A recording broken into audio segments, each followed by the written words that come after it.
Assalamualaikum warahmatullahi wabarakatuh.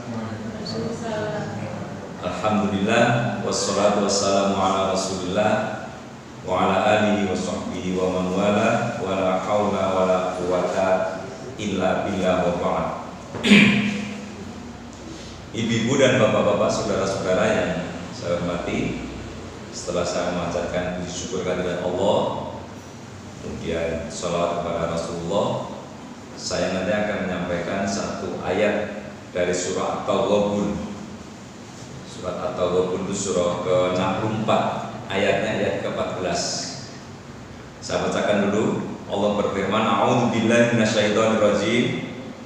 Ya ayyuhalladzina amanu inna min azwajikum wa auladikum aduwwan lakum fahdharuhu wa in ta'fu wa tusbihu wa taghfiru fa innallaha ghafurur rahim. Ayat ini mengingatkan kepada kita bahwa Allah berfirman di tujuan orang-orang beriman. Wahai orang-orang yang beriman, sesungguhnya di antara istri-istrimu, anak-anakmu ada yang menjadi musuh bagimu, maka berhati-hatilah kamu terhadap mereka. Dan jika kamu memaafkan dan tidak memarahi serta mengampuni mereka, maka sesungguhnya Allah Maha Pengampun lagi Maha Penyayang.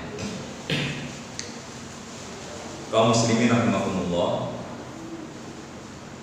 saya dari ayat ini akan membuat satu judul, ya. Judulnya adalah menjaga lisan. Tapi ini khususnya saya tujukan kepada yang tua-tua atau ibu-ibu dan bapak-bapak. Ternyata lisan ini, apalagi lisannya ibu, lisannya ibu itu benar-benar, kalau bahasa Jawa, mandi. Mungkin ada yang pernah mendengar kisahnya seorang ulama besar, sampai sekarang masih hidup, pernah melihat imam besar di Masjidil Haram, Masjid Nabawi, presiden imam gitu. Ya, As-Sudais, Syekh As-Sudais itu pernah dengar itu? Nah, coba akan saya kisahkan satu demi satu, nanti biar jangan jadi pelajaran bagi kita. As-Sudais ini, ya, Syekh As-Sudais ini ketika kecil itu tergolong anak yang, ya, dibilang nakal gitu. Tapi saya tidak berani mengatakan beliau itu nakal, kreatif gitu, jadi gitu ya, membuat jengkel ibunya. Ketika ibunya itu marah,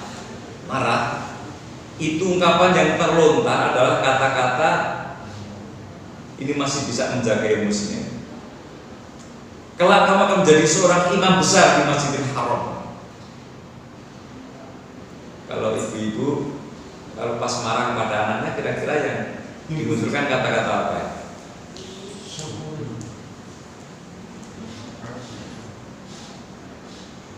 Seorang ulama besar Az-Zamakhsyari tadi, ini juga ada satu kisah yang sangat-sangat menarik bagi kita. Pada satu saat beliau sedang berkumpul dengan para sahabat bersama dengan murid-muridnya gitu. Ini adalah orang dari kalangan madzhab Mu'tazilah ya. Itu ketika sedang berbincang-bincang dengan para muridnya, para sahabatnya itu mengisahkan tentang apa?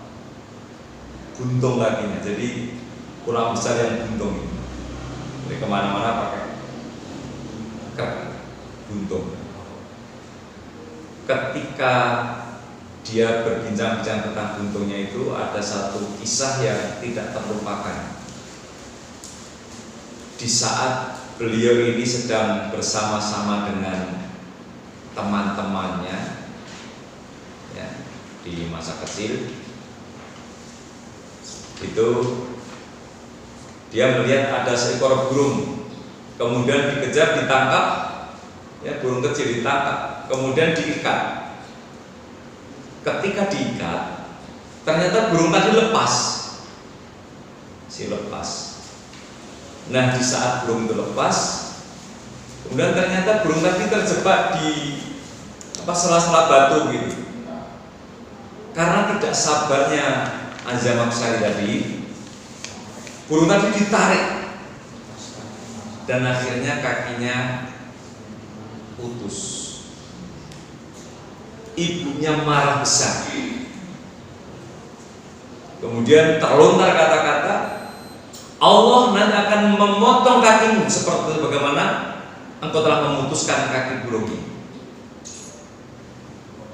Meskipun tidak seketika itu pula, itu dalam perjalanan ke berbagai wilayah, beliau naik unta untuk belajar.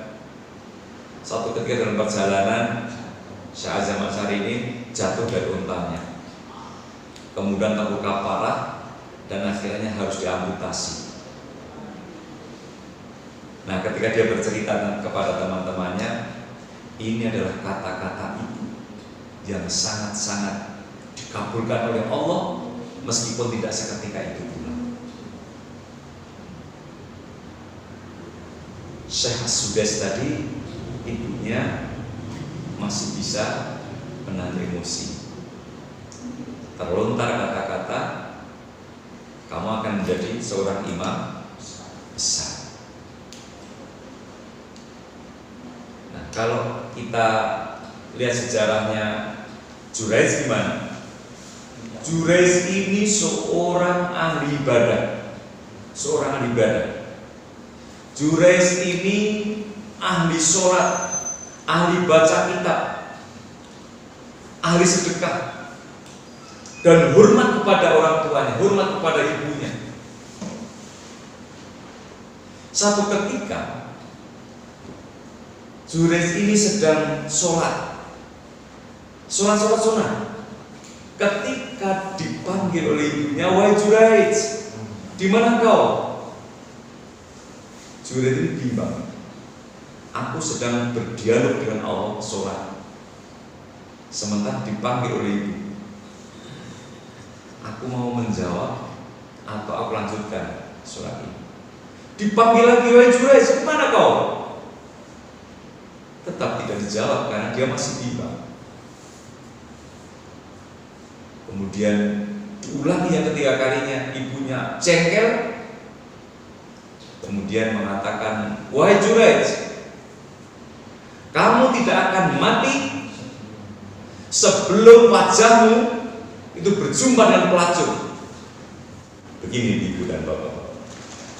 Saya ulang, pernahkah kita ini ketika marah kepada anak-anak kita, kemudian melontarkan kata-kata yang tidak baik, bahkan sampai mendoakan dengan kata-kata yang tidak baik? Oke, dengan kata sederhana, pernahkah ibu-ibu mengatakan anaknya nakal? Ada? Kalau ternyata anak kita itu nakal, kira-kira perlu nggak kita ngoreksi diri kita dulu? Ini penting, ya.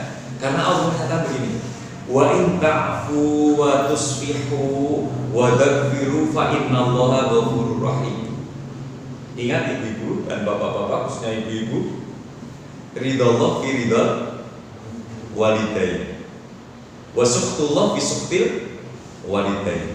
Jadi ridho Allah itu sangat tergantung kepada ridhonya orang tua. Murkanya Allah juga sangat tergantung pada murkanya orang tua, khusus kepada ibu. Nabi mengatakan bahwa al-jannatu tahta aqdamil ummahat.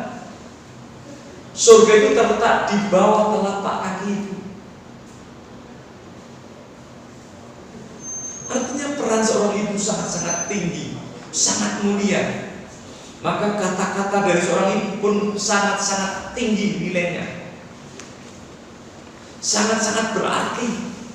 Jadi kalau sampai ada ibu mengeluarkan kata-kata yang tidak baik untuk anaknya, itu sangat-sangat membahayakan. Maka kalau ada yang mungkin anaknya nakal, kita harus mengubah pola. Jangan sampai kita ini mengatakan bahwa anak kita nakal. Kalau tahu itu nakal, bagaimana kita bisa mengatur kata-kata supaya benar-benar kita tata dengan rupa. Bahwa kalau anak itu baik, anak baik. Jadi kayak kita ada siklus sebenarnya. Siklus anak baik, orang tua kira-kira gimana? Kalau anaknya baik, orang tua gimana? Anak baik, orang tuanya ridho. Kalau orang tua ridho berarti Allah ridho. Anak baik, orang tuanya ridho. Orang tuanya ridho, Allah ridho. Ya, keluarganya berkah, bahagia, anak makin baik. Sekarang anak nakal, orang tuanya marah. Anak nakal, orang tua marah. Allah marah, Allah tidak ridho. Akhirnya keluarga tidak bahagia, tidak berkah, tidak bahagia. Jadi anak nakal, orang tua murka, Allah murka, keluarga tidak bahagia. Nah sekarang kira-kira mana yang kita putus? Harus kita putus. Kalau berpijak pada ayat tadi, ketika anak itu nakal, apa yang kita lakukan? Kalau kamu sekalian memaafkan, gitu kan ayatnya? Kalau kamu sekalian memaafkan itu berarti apa kira-kira? Ridho. Anak nakal, orang tua ridho, sabar. Anak nakal, orang tua ridho atau sabar, Allah ridho. Kemudian jadilah keluarga bahagia, anak baik. Saya sering kalau menghadapi anak-anak yang mungkin dianggap sebagai anak nakal, saya bilang gini, "Le, ojo nakal." Jadi tidak bilang kamu tuh nakal, ojo nakal. Anak gara gak bisa, yang gue belum sinau, insya Allah nanti bisa. Jadi harus ada motivasi untuk menuju pada yang baik. Itulah beberapa pesan ya. Kalau kita tidak mau memutus pada orang tua tadi, maka ada urutannya tetap jelek terus. Anak baik, orang tua ridho, Allah ridho, keluarga baik. Anak nakal, orang tua murka, Allah murka, keluarga nggak baik. Anak nakal, orang tua sabar memaafkan, kemudian menjadi baik. Nah, ibu-ibu dan bapak-bapak, mari, bahwa orang tua sangat besar perannya untuk anak-anak masa depan kita. Jadi jangan sampai orang tua mengeluarkan kata-kata yang tidak baik untuk anaknya. Karena apa? Antara orang tua terhadap Allah, doanya tidak ada hijab. Mudah-mudahan ada yang banyak. Billahi taufiq wal hidayah. Assalamualaikum warahmatullahi wabarakatuh. Salamullah ala toha Rasulillah, salatu